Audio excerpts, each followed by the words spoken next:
Tu es là, pas parce qu'une alarme t'a rappelé que tu devais prier, pas parce que quelqu'un t'a demandé d'être là.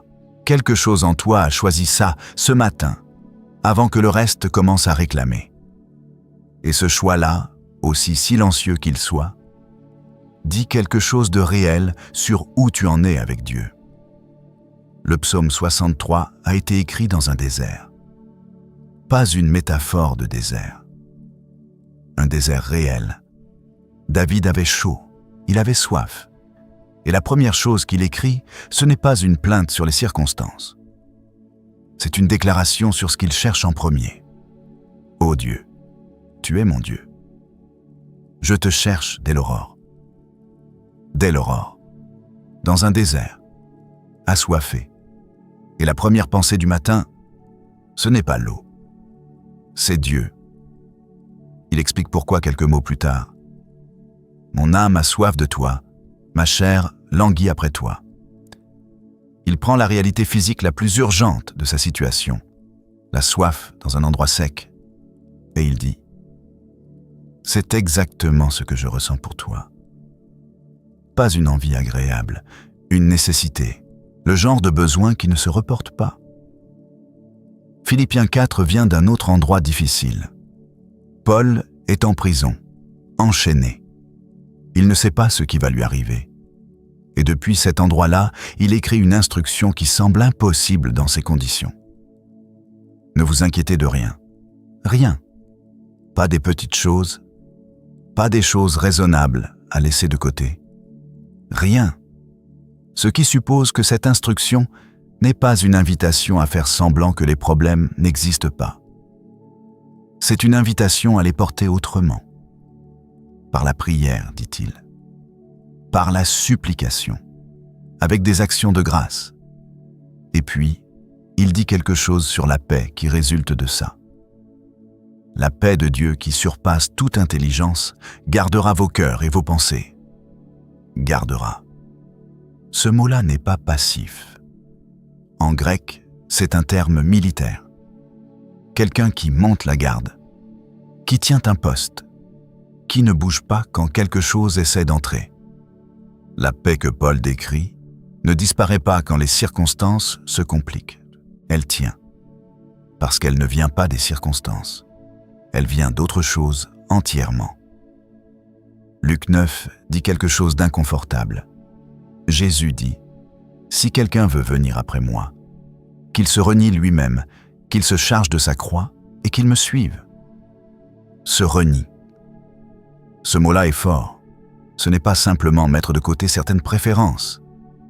C'est quelque chose de plus radical. Dire non à une partie de soi-même. Pas une fois. Jésus ajoute un mot qui change tout. Qu'il se charge de sa croix. Et dans le texte original, ce mot signifie chaque jour. Quotidiennement. Pas au moment d'une grande décision, dans la répétition ordinaire. Ce que Jésus décrit ressemble à une vie réelle. Pas à un moment de conversion unique. À une pratique qui revient le matin. La décision de le suivre n'est pas rangée quelque part une fois pour toutes. Elle se refait. Dans des conditions différentes, avec des forces différentes, dans des saisons différentes. Et ce matin-là est une de ces occasions. Seigneur, on s'arrête devant toi, pas avec un ordre du jour, pas avec une liste de ce qu'on veut que tu règles. On s'arrête. Le psaume 5 dit quelque chose que David pratiquait. « Le matin tu entends ma voix, le matin je me présente devant toi. » Et il ajoute une chose que beaucoup passent trop vite. Et j'attends. J'attends. Pas je parle et je repars. Pas je dépose et je passe à autre chose. J'attends. Avec la posture de quelqu'un qui a dit quelque chose de vrai et qui donne à ce moment le poids qu'il mérite. On fait ça maintenant. On se présente. On dit ce qui est réel. Et on attend. Merci pour ce matin. Pas comme formule d'entrée en matière, vraiment. Pour le fait qu'il existe, pour la respiration qui s'est poursuivie pendant la nuit sans qu'on ait eu à la gérer. Pour les choses qui ont tenu hier qu'on n'a pas regardé, parce qu'on regardait ce qui résistait encore. Il y a une fidélité que tu exerces sans qu'on la remarque. Elle ne fait pas de bruit, elle continue. Et ce matin, on la remarque. Pour ceux qui arrivent ici avec le poids de quelque chose de difficile. La situation qui n'a pas bougé. La fatigue d'une saison longue. La prière répétée pour quelque chose qui tarde. Le doute qui s'est installé si progressivement qu'on n'a pas vu quand il est devenu confortable. Tu reçois tout ça, pas seulement les prières propres et les cœurs bien ordonnés. Tu reçois ce qui est là, dans l'état où c'est là. Il faut parler de quelque chose que la foi ordinaire demande et qu'on nomme rarement. Le renoncement répété, pas le grand renoncement spectaculaire dont on parle dans les témoignages. Le petit, celui que personne ne voit.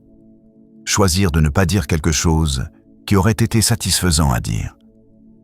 Décider de ne pas aller vers quelque chose qui attire parce qu'on sait que ça coûterait ailleurs. Revenir à une pratique de prière quand l'habitude serait de faire autre chose. Paul dit quelque chose dans Philippiens qui mérite attention. Il dit « j'ai appris ». Pas « j'ai reçu spontanément », pas « ça m'est arrivé ». J'ai appris. Ce verbe-là suppose un processus, du temps, des circonstances dans lesquelles quelque chose s'est développé, des saisons difficiles qui ont construit quelque chose que les saisons faciles n'auraient pas construit de la même façon. Ce que Paul a appris, se contenter dans tout état, ne ressemble pas à une résignation. Il dit ça depuis une prison, avec des chaînes. Ce n'est pas quelqu'un qui a baissé les bras. C'est quelqu'un qui a trouvé quelque chose de plus stable que ses circonstances, sur quoi poser son poids. Et ce quelque chose-là, ça ne s'apprend pas dans les livres. Ça s'apprend dans les matins où on choisit de se présenter devant Dieu, même quand on ne le ressent pas vraiment. Dans les petits renoncements qui ne produisent rien de visible immédiatement. Dans la répétition fidèle de quelque chose qui semble parfois ne mener nulle part et qui construit en profondeur quelque chose que rien d'autre ne construit. Seigneur, pour ceux qui sont épuisés de ce renoncement répété, qui font des choix fidèles dans des contextes où ça ne se voit pas, qui reviennent à toi le matin, non pas parce que c'est facile, mais parce qu'ils ont décidé que c'était juste, qui ont dit non à des choses plus d'une fois et qui se demandent si ça compte. Ça compte. Le ciel enregistre ce que la terre ne voit pas, et pour ceux qui ont du mal à renoncer en ce moment, qui reviennent au même endroit difficile encore et encore, qui se demandent si la résistance intérieure qu'ils ressentent signifie que quelque chose ne va pas dans leur foi. La résistance ne signifie pas l'absence de foi. Elle signifie souvent que le choix est réel, que quelque chose coûte vraiment. Et un choix qui ne coûte rien ne forme pas grand-chose. David dans le désert avait soif. La soif ne disparaissait pas parce qu'il cherchait Dieu en premier. Mais ce qu'il cherchait en premier changeait l'ordre depuis lequel il affrontait tout le reste. Ce matin, tu as fait ça. Avant de continuer, écris dans les commentaires ce que tu portes aujourd'hui. Un mot suffit. Cette communauté lit et intercède. Et si quelque chose a déjà touché quelque chose en toi, un like permet à quelqu'un d'autre de trouver cette prière aujourd'hui. Il y a quelque chose d'honnête à dire sur l'inquiétude avant de parler de ce qu'elle ne peut pas faire. Elle est logique. Dans la plupart des situations où les gens s'inquiètent, l'inquiétude a une raison d'être. Ce n'est pas une défaillance de caractère. Ce n'est pas un signe de foi insuffisante. C'est une réponse humaine naturelle à l'incertitude. Le cerveau est conçu pour anticiper les dangers. Et quand il y a des dangers réels, l'anticipation s'emballe. Mais l'inquiétude fait quelque chose de précis qui mérite d'être regardé en face. Elle consomme du présent pour gérer un futur qui n'existe pas encore. Elle prend la capacité de voir ce qui est là maintenant, et elle la redirige vers ce qui pourrait arriver, vers ce qui n'est pas encore décidé. vers des scénarios qui ont leurs propres arguments internes et qui semblent de plus en plus réels à mesure qu'on les visite. Et pendant ce temps-là, le présent se passe sans être vraiment habité. Jésus pose une question dans les évangiles qui n'est pas rhétorique. Qui d'entre vous, par son inquiétude, peut ajouter une coudée à la durée de sa vie? La réponse est évidente. Personne. L'inquiétude ne produit pas ce qu'elle cherche à produire. Elle ne résout pas les situations. Elle ne prévient pas les problèmes. Elle consomme quelque chose de réel, sans rien construire en échange. Ce que Paul propose dans Philippiens 4 n'est pas d'arrêter de penser aux problèmes. Il propose un échange. Ne vous inquiétez de rien. Mais en toute chose, par la prière et la supplication, avec des actions de grâce, faites connaître vos requêtes à Dieu. L'inquiétude et la prière portent souvent sur les mêmes sujets, la même dette, la même relation, la même incertitude sur ce qui va arriver, mais elles les portent différemment. L'inquiétude tourne en rond. La prière remet entre des mains qui peuvent faire quelque chose. Et Paul ajoute quelque chose qui change la nature de cet échange. Il dit « avec des actions de grâce ». Pas après que les problèmes soient résolus, dans le mouvement même de la demande. La gratitude ne vient pas en récompense de la prière exaucée. Elle fait partie de la posture depuis laquelle on prie. Ce détail-là est important, parce qu'il dit quelque chose sur ce qu'on croit pendant qu'on prie. Quelqu'un qui remercie pendant qu'il demande dit par ce geste qu'il fait confiance à celui à qui il demande. Que la demande n'est pas du désespoir, que c'est quelqu'un qui croit que l'autre écoute et qui agit à partir de cette conviction. Seigneur, on t'apporte maintenant ce qui pèse. Pas de façon générale. Concrètement, il y a des gens qui prient ici avec des situations financières qui ne ferment pas, des chiffres qui ne s'additionnent pas correctement, peu importe comment on les regarde, des décisions à prendre sur des ressources insuffisantes, la honte parfois d'être là malgré le travail, malgré les efforts, malgré les décisions raisonnables. Et dessous tout ça, la question de savoir si quelque chose va changer ou si c'est juste comme ça maintenant. Tu vois ces situations dans leurs détails exacts. Pas approximativement, exactement. Le montant précis, la date précise, la personne précise qui attend une réponse. Rien de ce qui pèse n'est flou pour toi. Et ta capacité à agir ne dépend pas des limites que ces situations semblent avoir. Tu n'es pas soumis à la même logique que les ressources humaines. Pour ceux dont le corps lutte en ce moment. Un diagnostic qui a changé la façon dont le lendemain se présente. Une douleur installée depuis assez longtemps pour avoir modifié ce qu'on espère. Un traitement qui épuise autant qu'il soigne. L'incertitude de ne pas savoir comment les choses vont évoluer et de devoir vivre dans cet entre-deux. Tu as fait ces corps. Tu connais chaque endroit exact où quelque chose résiste. Pas une connaissance générale. La connaissance de celui qui a conçu chaque système, chaque tissu, chaque mécanisme. Et cette connaissance-là n'a pas de date d'expiration. Elle est active maintenant, sur ces corps précis, dans ce moment précis, pour ceux qui portent quelque chose dans leur relation. Une distance qui s'est installée progressivement, sans qu'il y ait eu de rupture claire. Des mots qui ont été dits et qui ont laissé quelque chose. Des silences qui durent depuis assez longtemps pour avoir pris une forme propre. Des familles fragmentées par quelque chose qui avait commencé petit. Tu es le Dieu qui réconcilie, pas en effaçant ce qui s'est passé, en donnant quelque chose que l'orgueil seul ne produit jamais, la capacité de faire un premier pas, créer ces conditions là où elles semblent impossibles.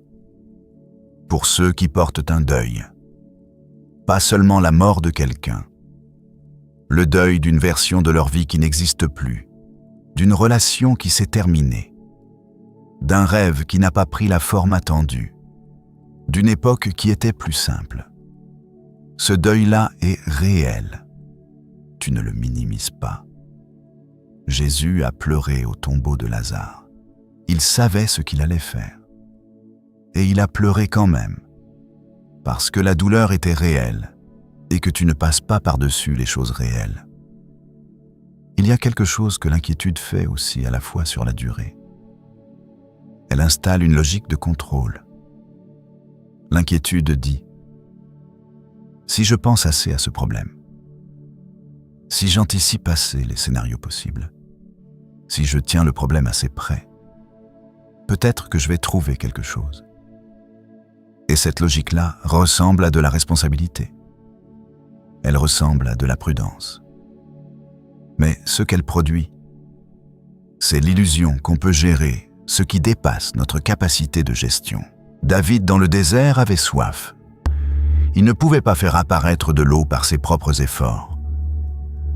La soif était réelle et la solution était hors de sa portée directe.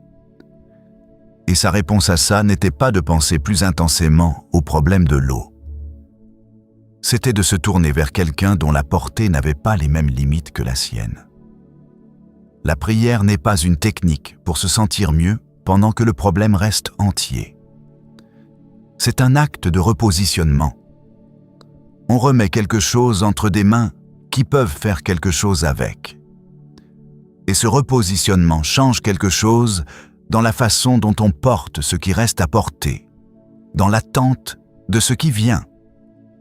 Paul dit quelque chose dans ce même passage qui mérite attention. « Je puis tout par celui qui me fortifie ». Ce n'est pas une déclaration de capacité personnelle. C'est l'inverse. C'est reconnaître que la source de ce qu'il peut faire n'est pas en lui. Elle est ailleurs. Et parce qu'elle est ailleurs, elle n'a pas les mêmes limites que ses propres ressources. Et puis il dit « Mon Dieu pourvoira à tous vos besoins selon sa richesse, pas selon vos mérites, pas selon la qualité de vos prières, selon sa richesse. » Ce qui signifie que la mesure de la provision n'est pas déterminée par la taille du besoin, mais par la taille de celui qui pourvoit. Ces deux phrases ensemble disent quelque chose de précis. On ne fait pas face à ce qu'on porte avec ce qu'on a en soi. On fait face à ce qu'on porte avec ce qui vient de lui. Et ce qui vient de lui n'est pas rationné de la même façon que ce qu'on génère par soi-même. Seigneur, pour les situations qui semblent trop installées pour bouger, celles pour lesquelles on a prié plus souvent qu'on ne veut le compter, celles qui sont là depuis assez longtemps pour qu'on ait commencé à les intégrer comme permanentes, celles qu'on a fini par ranger dans une catégorie mentale différente, pas les choses pour lesquelles on espère encore vraiment, les choses qu'on gère. Ces situations-là ne sont pas hors de ta portée parce qu'elles durent. La durée ne diminue pas ta capacité. Et ce qui semble installé depuis l'intérieur d'une situation difficile ne l'est jamais autant qu'il y paraît depuis l'extérieur de ta perspective sur cette situation. Intervient dans ce qui semble immobile. Pas nécessairement de la façon qu'on a anticipé. Pas forcément dans le délai qu'on espérait, mais réellement, d'une façon qui porte ta signature. D'une façon qui, quand elle arrivera, dira clairement d'où ça vient. Et dans l'attente de ça, donne ce que Paul décrit. Pas la paix qui vient de la résolution des problèmes. Celle qui précède la résolution. Celle qui tient pendant que les choses sont encore ce qu'elles sont. Celle qui surpasse l'intelligence parce qu'elle ne s'explique pas par la logique des circonstances. Cette paix-là, elle garde. Elle tient un poste. Elle ne négocie pas avec ce qui essaie d'entrer. Il y a une phrase dans le psaume 63 qui n'est pas une promesse de confort. C'est une déclaration de priorité. David dit « Ta grâce vaut mieux que la vie. Pas ta grâce est agréable. Pas ta grâce m'aide à traverser les difficultés. Ta grâce vaut mieux que la vie. La chose qu'on tient le plus, ce à quoi on s'accroche le plus naturellement, la vie elle-même, David la met en dessous de quelque chose d'autre. Il écrit ça dans un désert, en fuyant. Il n'a pas dit ça depuis un trône. Il l'a dit depuis un endroit où la vie était concrètement en danger. Ce qui veut dire que ce n'est pas de la théologie abstraite. C'est quelque chose qu'il croyait vraiment, dans des conditions qui auraient justifié de croire le contraire. Et depuis cet endroit-là, il dit quelque chose d'encore plus surprenant. Ainsi je te bénirai ma vie durant. Je lèverai les mains en ton nom. Mon âme sera rassasiée comme de graisse et de mets succulents. Rassasiée, dans un désert, assoiffée. Il parle de rassasiement comme d'une réalité présente, pas future. Comme si quelque chose en lui avait déjà trouvé ce qu'il cherchait, indépendamment de ce que ses circonstances confirment ou infirment. C'est exactement ce que Luc 9 décrit sous un autre angle.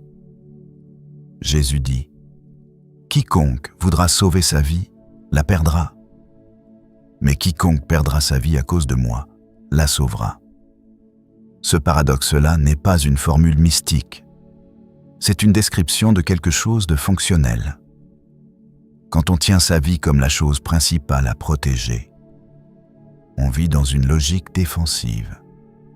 Chaque décision passe par le filtre de ce que ça coûte à cette vie qu'on protège. Et cette logique-là produit une vie rétrécie, une vie qui s'organise autour de la conservation plutôt qu'autour de ce pourquoi elle a été donnée. Mais quand on lâche cette logique-là, quand on cesse de faire de la protection de sa propre vie le critère principal de chaque décision, quelque chose s'ouvre. Une façon de vivre qui n'est pas réductible à la gestion prudente des risques. Quelque chose de plus grand que soi-même qui donne à chaque moment un poids différent. David avait trouvé ça, dans un désert, ce qu'il décrit comme rassasiement dans des conditions de sécheresse. C'est exactement ça. Quelque chose qui ne dépend pas de l'état de ses circonstances pour être réel. Père, on arrive à quelque chose de plus profond maintenant. Il y a des gens qui prient ici et qui ont géré leur foi comme une protection, qui se sont approchés de Dieu principalement pour que les choses aillent mieux, pour que les problèmes se résolvent, pour que la vie soit moins difficile. Et il n'y a pas de condamnation là-dedans. C'est humain, c'est naturel, c'est même honnête, mais il y a quelque chose au-delà de ça que David décrit depuis le désert. Une relation avec toi qui n'est pas conditionnée par ce que tu produis dans les circonstances. Une conviction que ta présence vaut quelque chose indépendamment de comment les choses se passent. Plante ça ce matin, dans les cœurs qui ont besoin de le recevoir. Pas comme une obligation spirituelle supplémentaire, comme quelque chose de vrai qui s'installe progressivement. Que ta grâce soit reconnue comme ce qu'elle est. Pas seulement comme un outil pour améliorer la vie, mais comme quelque chose qui vaut en elle-même. Pour ceux qui ont perdu le goût de la foi, pas ceux qui ont abandonné, ceux qui continuent mais qui ne ressentent plus grand-chose, qui font les gestes par fidélité, mais qui ont perdu le contact avec ce qui les rendait vivants autrefois, dont la prière ressemble maintenant à une obligation qu'on remplit plutôt qu'à une rencontre qu'on cherche. Cette sécheresse intérieure, elle a un nom dans les écrits des gens qui ont vécu avec Dieu. Elle fait partie du chemin. Ce n'est pas la fin. C'est parfois l'endroit où quelque chose de plus profond commence à se former, quelque chose qui ne dépend pas de l'intensité émotionnelle pour être réel. Continue de chercher même depuis cet endroit sec. Dès l'aurore, comme David. Depuis le désert aussi. Il y a quelque chose dans le psaume 5 qui complète ce que le psaume 63 commence. David dit « Écoute mes paroles, Éternel. Considère mes gémissements. Sois attentif à ma voix quand je crie. car c'est à toi que je prie. Gémissement. Ce mot-là n'est pas de la poésie.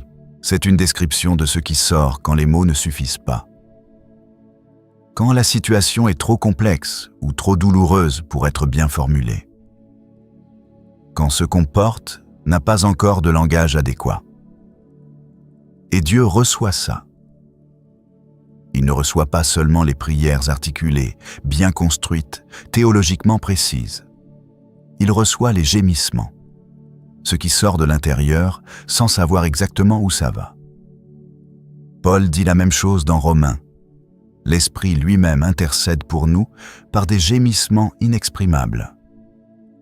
Ce qui veut dire qu'il y a une traduction divine de ce qu'on ne sait pas formuler. Ce qu'on apporte sans les bons mots arrive quand même.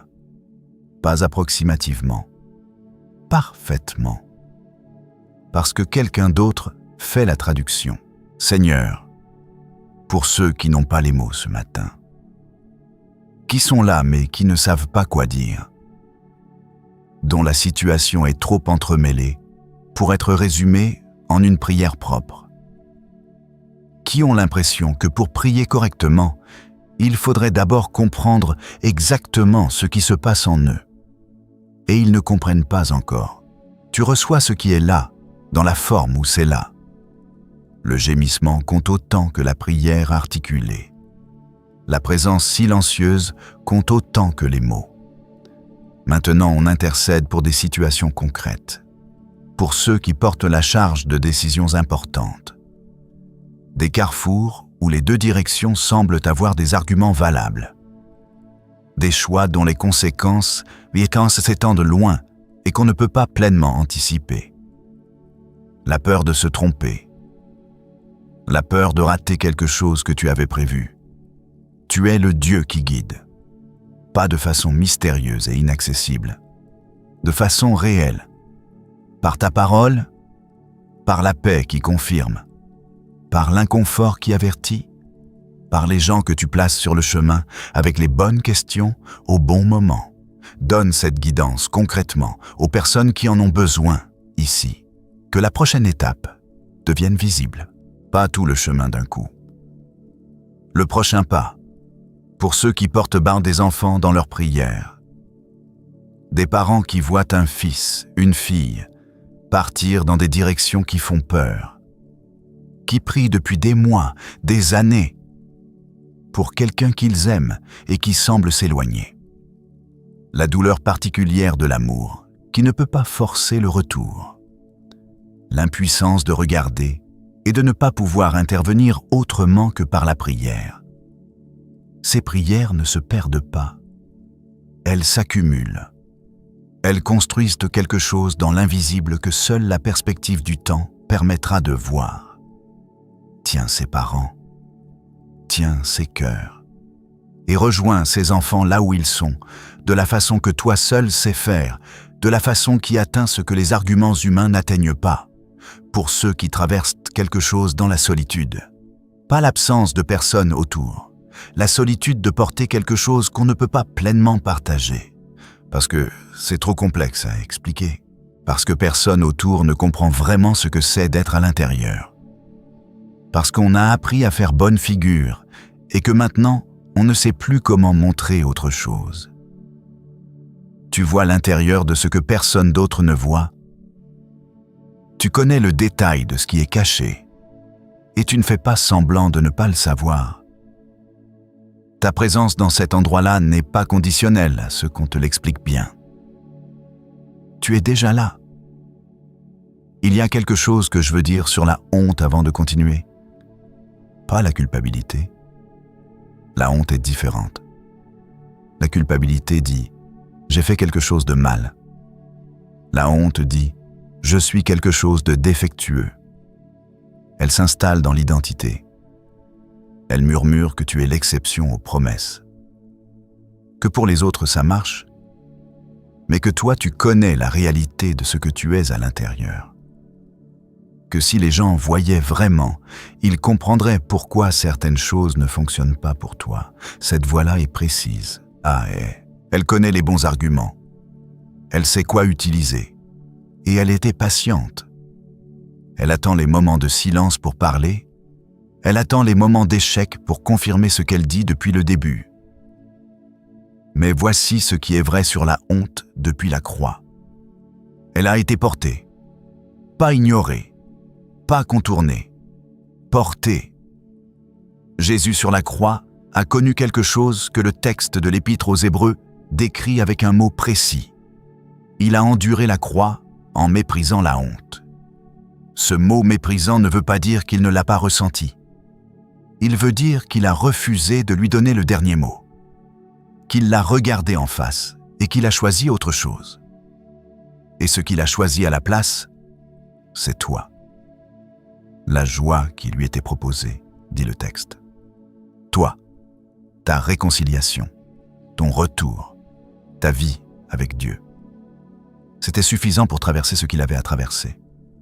Ce que ça veut dire pour la honte que tu portes, c'est ceci. Elle a déjà été adressée. Pas dans le futur quand tu seras meilleur, pas quand tu auras suffisamment prouvé que tu as changé. À la croix, définitivement, irrévocablement. Le jugement sur qui tu es a déjà été prononcé, et ce n'est pas le jugement que la honte propose. Seigneur, pour ceux qui portent de la honte ce matin, pas une honte vague, une honte précise, quelque chose de spécifique qu'ils savent, une histoire, une décision, quelque chose qui s'est passé ou qui continue de se passer, quelque chose qu'ils n'ont dit à personne ou qu'ils ont dit à quelqu'un et qui a aggravé les choses. Tu vois cette honte précise et tu ne la regardes pas de la façon dont elle se regarde elle-même.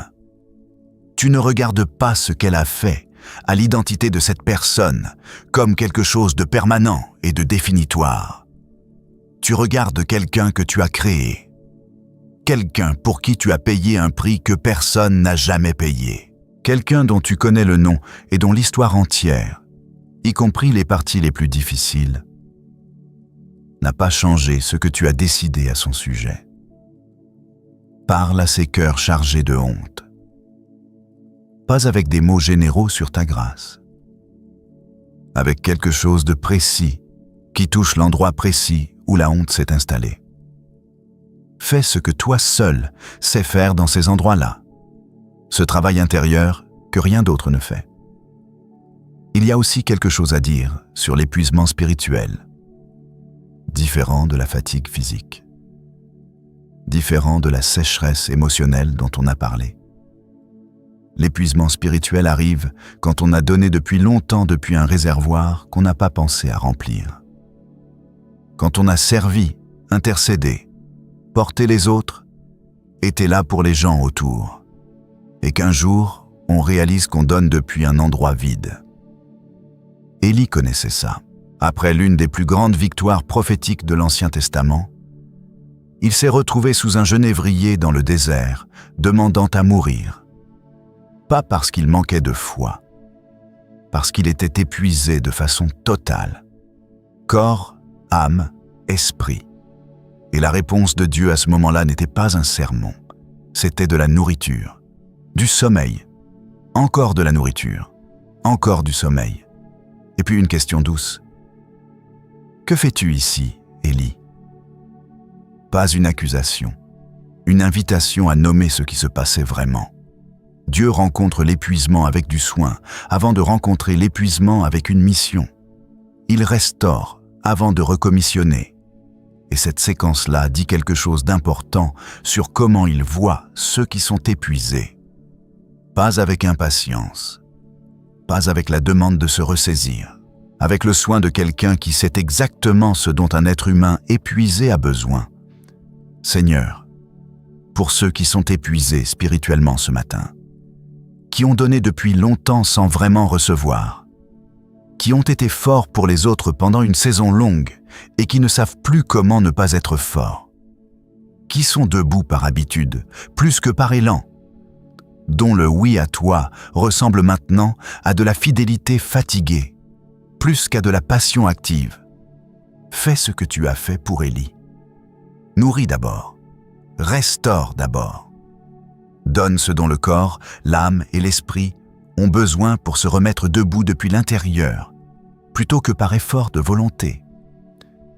Et dans cette restauration, rappelle-leur que toi tu n'es pas épuisé, que ta réserve n'a pas de fond, que ce qu'ils puisent en toi ne te diminue pas, qu'ils peuvent venir vides autant de fois qu'il le faut et trouver à chaque fois que tu es encore là, encore plein, encore capable de donner ce dont ils ont besoin pour ceux qui portent quelqu'un en fin de vie dans leur prière. Un parent, un ami, quelqu'un qu'ils aiment et dont ils savent que le temps est compté. La douleur anticipée de la perte. Le mélange de vouloir retenir et de vouloir que la souffrance finisse. L'impuissance de regarder quelque chose qu'on ne peut pas arrêter. Tu es le Dieu de la résurrection. Pas comme une formule de consolation, comme une réalité qui change ce que la mort signifie pour ceux qui sont en toi. Ce qui se termine ici n'est pas la fin de l'histoire. C'est une transition dont la nature change tout à la façon dont on peut l'accompagner. Tiens ceux qui accompagnent quelqu'un vers ce passage. Donne-leur ce qu'ils ne peuvent pas produire eux-mêmes. La paix qui tient dans l'insupportable. La présence qui reste quand les mots ne suffisent plus. Et pour ceux qui portent un deuil récent, dont la perte est encore fraîche, dont certains jours ressemblent à une normalité retrouvée, et d'autres jours, la douleur revient avec la même intensité qu'au premier jour. Qui se demande si quelque chose ne va pas dans le fait que ça dure? Le deuil n'a pas de calendrier. Il a son propre rythme. Et tu ne presses personne. Tu accompagnes. Tu restes. Tu es là dans les jours où la douleur est moins forte et dans les jours où elle revient sans prévenir. Et ta présence dans ces deux types de jours est la même. David dit à la fin du psaume 63 quelque chose qui ressemble à de la provocation. Il dit que ceux qui cherchent à le détruire descendront dans les profondeurs de la terre. Il parle avec une assurance qui, depuis l'extérieur, pourrait sembler hors de proportion avec sa situation. Il est en fuite, il a des ennemis réels, et il parle de leur défaite comme d'une certitude. Ce n'est pas de l'arrogance, c'est une conséquence logique de ce qu'il a dit au début du psaume. S'il a vraiment dit que la grâce de Dieu vaut mieux que la vie, s'il a vraiment dit que son âme est rassasiée, même dans le désert, s'il a vraiment dit que Dieu est son secours, sa source, son refuge, alors la conclusion sur ce qui peut ou ne peut pas lui arriver découle directement de ça. La foi qui tient dans le désert produit une stabilité que les ennemis ne peuvent pas atteindre, pas parce que les ennemis ne sont pas réels, parce que ce sur quoi cette foi est posée est plus réel encore. C'est ça que le psaume construit depuis le début. Pas un sentiment agréable sur Dieu. Une conviction qui tient quand il fait chaud, quand on a soif, quand on est en fuite, quand les ennemis sont nombreux. Seigneur, pour ceux qui affrontent quelque chose qui ressemble à un ennemi, une opposition réelle, quelque chose ou quelqu'un qui travaille contre ce qu'ils essaient de construire, une résistance qui semble organisée, des situations qui se compliquent précisément au mauvais moment. Tu es le secours de David dans le désert. Tu es le même secours maintenant pour ceux qui prient ici. La géographie a changé. La nature de ce qui presse a changé. Toi, tu n'as pas changé. Agis en faveur de ceux qui sont sous pression. Pas en rendant la pression invisible, en donnant ce que David avait. Quelque chose de plus stable que les circonstances sur quoi poser le poids. Une conviction que ce sur quoi ils sont posés n'est pas soumis aux mêmes variables que ce qui les presse. Ta grâce vaut mieux que la vie. Cette phrase a traversé des siècles parce qu'elle était vraie depuis un désert réel. Elle est vraie ce matin aussi. Dans les situations réelles de chaque personne qui prie ici, aussi difficiles que soient ces situations. Il y a une tension dans Philippiens 4 qu'on résout trop vite. Paul dit « Je puis tout par celui qui me fortifie ». Et on entend ça comme une déclaration de capacité illimitée. Comme si ça voulait dire qu'avec Dieu tout devient facile, que les obstacles disparaissent, que les difficultés cessent d'être difficiles. Mais le contexte de cette phrase change tout. Paul vient de parler de savoir se trouver dans le besoin, de savoir vivre dans l'humiliation.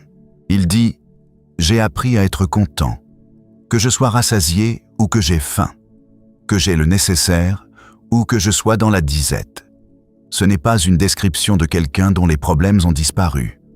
C'est une description de quelqu'un qui a trouvé quelque chose qui tient à travers tout ça. Je puis tout. Pas je puis tout éviter. Pas je puis tout résoudre. Je puis traverser tout. Avec lui. Sans que ça m'anéantisse. Sans que ça ait le dernier mot sur qui je suis. Luc 9 revient sur quelque chose que Jésus dit dans le même passage. Il dit aux disciples que le Fils de l'homme va être livré. Il mourra et il ressuscitera le 3e jour. Et le texte dit que les disciples ne comprenaient pas, que ce sens leur était caché, qu'ils avaient peur de l'interroger. Ils ne pouvaient pas intégrer ce que Jésus leur disait parce que ça ne rentrait pas dans leur modèle de ce à quoi le Messie devait ressembler. Leur foi avait une forme, et cette annonce ne correspondait pas à cette forme. Et pourtant, c'est précisément ce chemin-là, le chemin de la livraison, de la mort et de la résurrection, qui a produit ce que rien d'autre n'aurait pu produire. La réconciliation, le pardon, l'accès à Dieu, la vie qui ne finit pas. Ce qui a l'air d'une défaite depuis l'intérieur d'une situation difficile ne l'est pas toujours. Ce que les disciples voyaient comme la fin de quelque chose était le commencement de quelque chose d'infiniment plus grand, et ils n'avaient pas les ressources pour le voir depuis l'intérieur de ce moment-là. Père, il y a des gens qui prient ici et qui sont dans un moment qu'ils ne comprennent pas. Pas un moment de péché évident. Pas une saison de rébellion dont ils reconnaissent les conséquences. Juste un moment difficile dont ils ne voient pas le sens.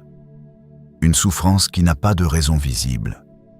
Une perte qui ne s'explique pas par une logique simple de cause à effet. Et dans ce moment-là, la tentation est de conclure que soit tu n'es pas là, soit tu es là mais tu n'interviens pas, soit quelque chose ne va pas dans leur foi ou dans leur vie. Aucune de ces conclusions n'est nécessairement juste. Les disciples ne comprenaient pas ce que Jésus leur disait sur sa propre mort et résurrection. Ils étaient là. Ils l'entendaient. Et ils ne comprenaient pas. Et leur incompréhension ne changeait rien à ce qui était en train de se passer.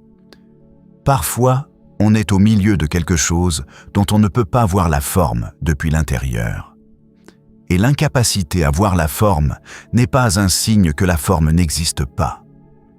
Tiens ceux qui sont dans cette incompréhension. Donne-leur ce que tu as donné à David dans le désert. Non pas la compréhension immédiate de ce qui se passe, mais la conviction que tu es là, que tu tiens les choses, que ce qui semble défait ne l'est pas depuis ta perspective. Il y a quelque chose que Paul fait dans Philippiens 4 qu'on remarque rarement parce qu'on se concentre sur l'instruction. Il dit « La paix de Dieu qui surpasse toute intelligence gardera vos cœurs et vos pensées. » Vos pensées, pas seulement vos émotions, pas seulement vos sentiments, vos pensées. Ce qui se passe dans le domaine rationnel, analytique, calculateur, le lieu où l'inquiétude construit ses arguments les plus convaincants. Le lieu où les scénarios se développent et où la logique de la peur trouve ses meilleures formulations. Cette paix-là est capable de garder même ça. Ce n'est pas une invitation à cesser de penser.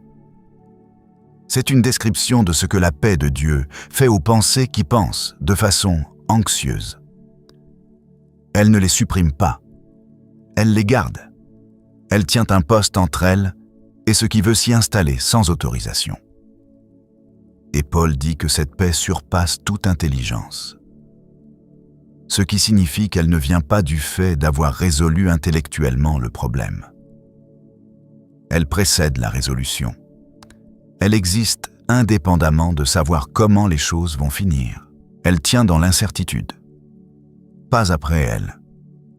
Seigneur, garde les pensées de ceux qui prient. Il y a des esprits ici ce matin qui fonctionnent en mode de gestion de crise permanent. Qui se lève avec des calculs déjà en cours? Qui anticipe les problèmes de la journée avant même d'être pleinement réveillé? Qui ont du mal à s'asseoir dans un moment de silence? Parce que le silence laisse de la place aux pensées anxieuses et que les pensées anxieuses savent comment utiliser cet espace. Pour ces esprits-là, la paix que Paul décrit ne ressemble pas à quelque chose qu'ils produisent par un effort de volonté. Elle ressemble à quelque chose qui vient de l'extérieur et qui se pose. Quelque chose qu'on reçoit plutôt que quelque chose qu'on génère. Pose-la ce matin, dans les esprits qui en ont le plus besoin. Pas comme une sensation temporaire qui dure le temps de cette prière. Comme quelque chose qui continue à travailler pendant la journée. Qui revient quand les calculs anxieux reprennent. Qui tient son poste même quand on ne fait pas l'effort actif de le maintenir. Pour ceux qui luttent contre quelque chose de récurrent, une habitude, un pattern, quelque chose qui revient même après avoir été décidé. Quelque chose pourquoi on a prié, pourquoi on s'est repenti, qu'on a remis entre tes mains plus d'une fois et qui est là à nouveau. Le fait que quelque chose revienne ne signifie pas que rien n'a changé. La repentance n'est pas un événement unique, après lequel tout est définitivement réglé. C'est une direction, et chaque fois qu'on revient dans cette direction, quelque chose se renforce dans le sol intérieur, même quand la surface ressemble encore au même terrain difficile. Reçois le retour de ceux qui reviennent encore une fois ce matin. Pas avec impatience, avec la même réception que la première fois. David dit à la fin du psaume 63, « Le roi se réjouira en Dieu. Tout homme qui jure par lui se glorifiera. Car la bouche de ceux qui disent des mensonges sera fermée. » Ce qui frappe ici, c'est le présent de certitude. Pas le roi se réjouira peut-être. Pas on verra bien comment les choses tournent. Le roi se réjouira, affirmé, depuis le désert, depuis la fuite, depuis un moment où rien dans les circonstances visibles ne le garantit. Cette certitude-là ne vient pas de ce que David voit, elle vient de ce qu'il sait sur Dieu. Et ce qu'il sait sur Dieu, il l'a dit depuis le début du psaume. « Tu es mon Dieu. Ta grâce vaut mieux que la vie. Tu as été mon secours. Ce que tu as été, tu l'es encore. Ce que tu as fait, tu peux le faire encore. » Et ce qui semble compromis depuis l'intérieur d'une situation difficile ne l'est pas depuis ta perspective sur cette situation. Seigneur, pour ceux dont la foi a perdu sa certitude, pas ceux qui ont cessé de croire, ceux qui continuent mais dont la foi ressemble maintenant plus à de l'espoir fragile qu'à une conviction solide, dont les déclarations de confiance sont vraies, mais coûtent quelque chose à prononcer parce qu'elles ne sont plus spontanées. Cette foi-là est réelle. Elle n'est pas diminuée parce qu'elle coûte. Elle est peut-être plus précieuse que la foi facile des saisons où tout confirmait. David, dans le désert, avait soif. Sa bouche était sèche quand il a écrit que son âme était rassasiée. La conviction ne dépendait pas de l'état de ses circonstances. Elle précédait le changement de circonstances. Donne à ceux qui prient ici quelque chose de cette conviction-là. Pas une certitude fabriquée qui ignore ce qui est difficile. Une certitude ancrée dans ce que tu es, dans ce que tu as fait, dans ce que ta parole dit sur ce que tu vas faire. quelque chose qui tient même quand les émotions ne confirment pas et quand les circonstances ne coopèrent pas. Et puis pour finir, une chose sur la gratitude que Paul met au cœur de son instruction. Il dit « avec des actions de grâce ». Ce n'est pas un détail accessoire, c'est structurel. La gratitude n'est pas la récompense de la prière exaucée. Elle fait partie de la prière elle-même. Et ce que la gratitude fait dans la prière, c'est nommer ce qui est déjà là avant de demander ce qui manque encore. Elle oblige le regard à se poser sur ce qui a tenu, sur ce qui a été donné, sur ce qui aurait pu ne pas être là et qui est là quand même. Ce regard-là ne nie pas ce qui manque. Il refuse de laisser ce qui manque avoir le seul droit de parole. Cette prière va se terminer. Dans quelques minutes, tu vas retourner dans ta journée. Ce qui était là avant que tu commences à prier sera encore là. La situation difficile n'a pas changé pendant ce temps. La personne pour qui tu intercèdes n'est pas encore revenue. Le problème financier a les mêmes chiffres. Le corps souffre encore, si c'était le cas en arrivant. Mais quelque chose a changé. Pas dans les circonstances, dans la façon dont tu entres dans ce qui vient. David est ressorti du désert avec le même problème qu'en arrivant. Les ennemis étaient encore là. La sécheresse était encore là. Mais quelque chose dans ce qu'il avait écrit dit qu'il ne portait plus les mêmes choses de la même façon. Il avait posé son poids ailleurs. Il avait dit « Ta grâce vaut mieux que la vie » et ce n'était pas de la rhétorique.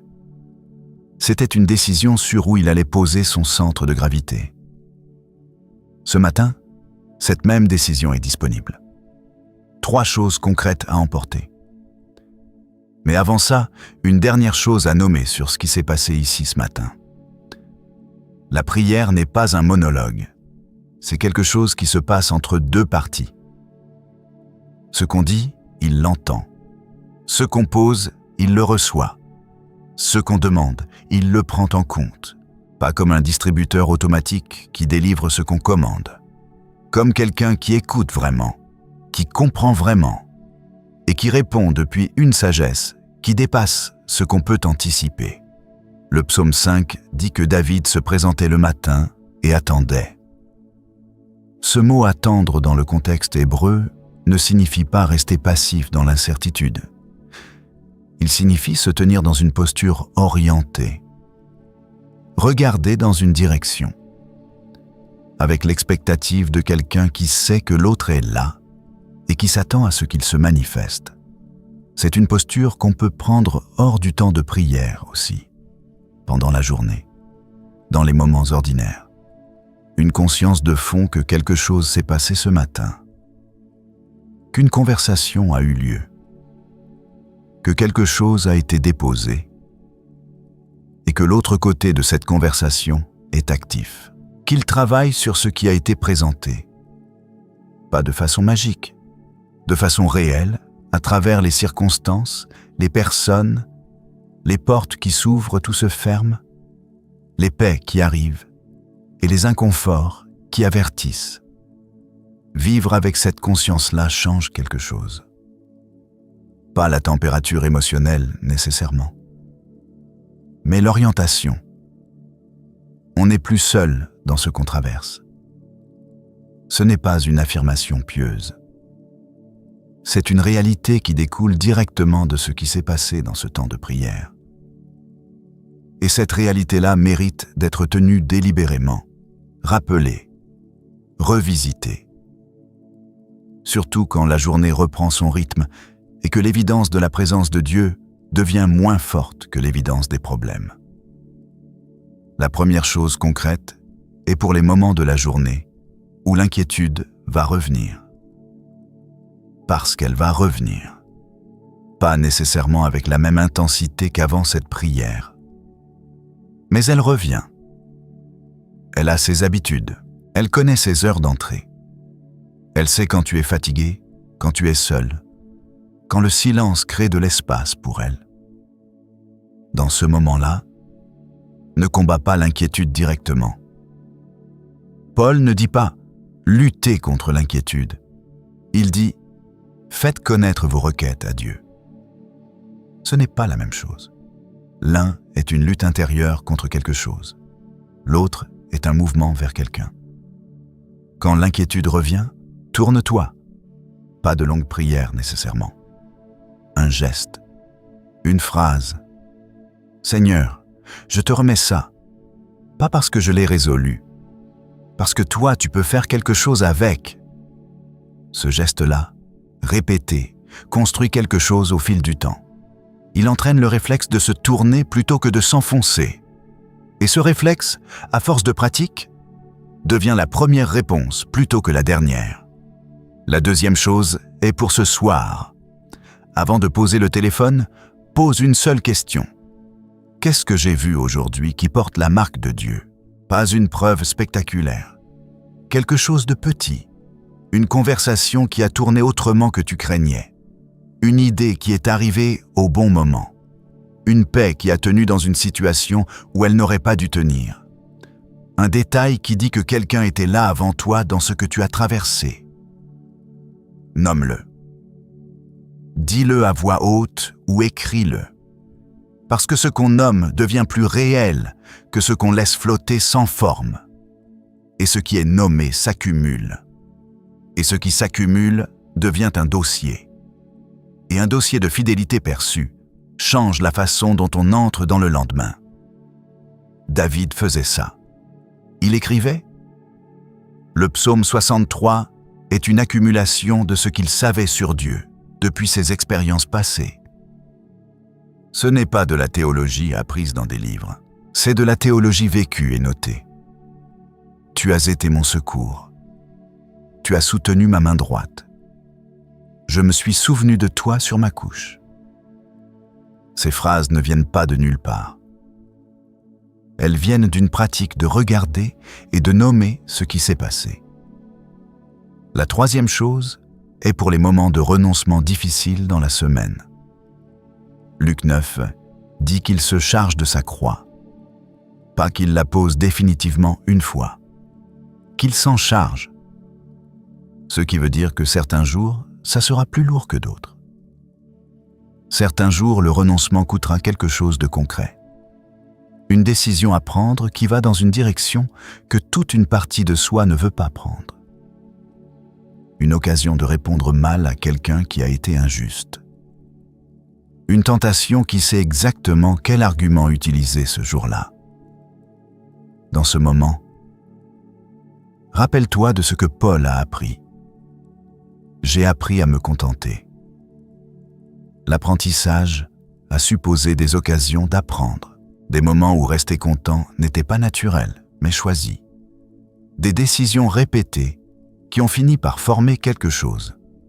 Ce moment difficile de renoncement que tu vas traverser cette semaine n'est pas un accident dans ta formation. Il fait partie de ce qui construit ce que Paul décrit, et il passe. Et de l'autre côté, quelque chose tient que rien d'autre n'aurait construit. Il y a une image que je veux laisser avec toi avant de fermer ce temps. David dans le désert, assoiffé, en fuite, les ennemis derrière. Et il écrit « Mon âme sera rassasiée ». Futur de certitude, pas d'espoir fragile, pas de peut-être, sera rassasiée. Depuis le désert, depuis la soif, depuis la fuite. Ce que tu portes ce matin est réel. Les difficultés sont réelles. La fatigue est réelle. Mais il y a quelque chose qui est plus réel encore.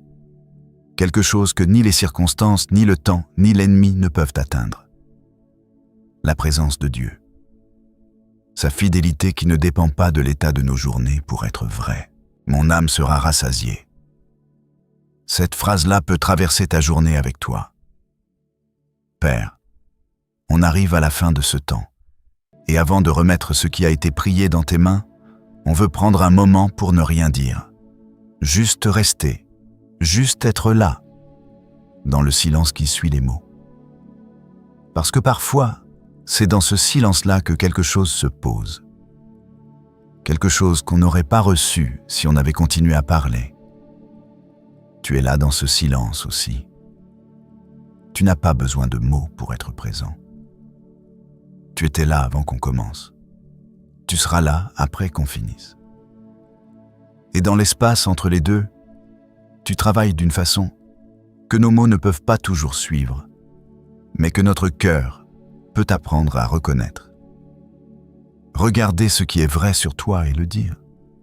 Tu es là. Tu l'étais avant que cette prière commence. Tu le seras quand elle sera terminée. Ta présence ne dépend pas de la qualité de nos prières pour être réelle. Elle précède nos prières. Elle les reçoit. Elle reste après. Tu entends? Pas approximativement. Précisément. Chaque situation présentée ici ce matin est connue de toi dans son détail exact. Rien n'est arrivé vaguement à tes oreilles. Rien n'a été filtré ou perdu dans la transmission. Ce qui a été prié a été reçu. Tu agis. Pas toujours de la façon attendue. Pas toujours dans le délai espéré. Mais tu agis. Ce qui semble immobile depuis l'intérieur d'une situation difficile n'est pas immobile depuis ta perspective sur cette situation. Il y a des choses qui se construisent dans le silence avant de se manifester dans le visible. Et le fait qu'on ne les voit pas encore ne signifie pas qu'elles ne se passent pas. Protège ce qui a été semé ici ce matin.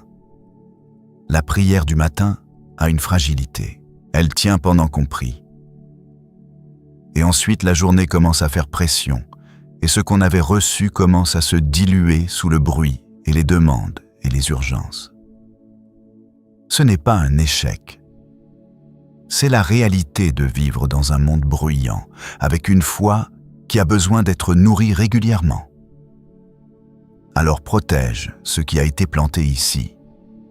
Que la paix qui a commencé à se poser continue à tenir pendant les heures qui viennent. Que la conviction qui s'est renforcée tienne sous la pression de ce qui va arriver. Que les gestes de renoncement qui ont été décidés ici trouvent la grâce de s'accomplir quand le moment arrive. Pour les corps qui souffrent, donne la force pour aujourd'hui. Pas une promesse sur demain nécessairement. La grâce pour aujourd'hui. Aujourd'hui seul. Un jour à la fois est suffisant quand la source de la force ne s'épuise pas. Pour les relations sous tension, crée les conditions d'un premier pas. Pas la réconciliation complète nécessairement. Le premier pas, celui que l'orgueil seul n'aurait jamais produit. Celui qui dit que quelque chose est plus important que d'avoir raison. Pour ceux qui attendent depuis longtemps, rappelle-leur que ton temps n'est pas le même que le nôtre. Pas comme une excuse au retard. Comme une réalité sur ce qui se construit dans l'attente que rien d'autre ne construit. Abraham avait 100 ans quand la promesse s'est accomplie. Et ce qu'il était à 100 ans était différent de ce qu'il était à 75. L'intervalle avait fait quelque chose. Pour ceux qui arrivent au bord, qui ont prié longtemps, qui sont proches de ne plus croire que quelque chose va changer, qui continuent par habitude plutôt que par conviction.